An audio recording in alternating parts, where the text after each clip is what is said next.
कालीको चिसो पानी हातले खाउकी पातले कालीको चिसो पानी हातले खाउकी पातले मनको इच्छा पुर्याउँछ कि मायालुको साथले आधी खोला उर्लेर आयो आउने दिन मायाले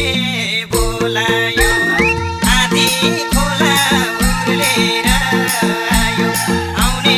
दिन मायाले बोलायो आउने दिन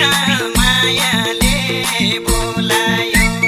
चरी बस्ने गुडमा हजुर माछी बस्ने ल्याउमा चरी बस्ने गुडमा हजुर माछी बस्ने ल्याउमा तिम्रो माया राखिरहला यो मुटुको छेउमा निलो हामीलाई चाहिएको छ जसरी नि यसै पारी हैन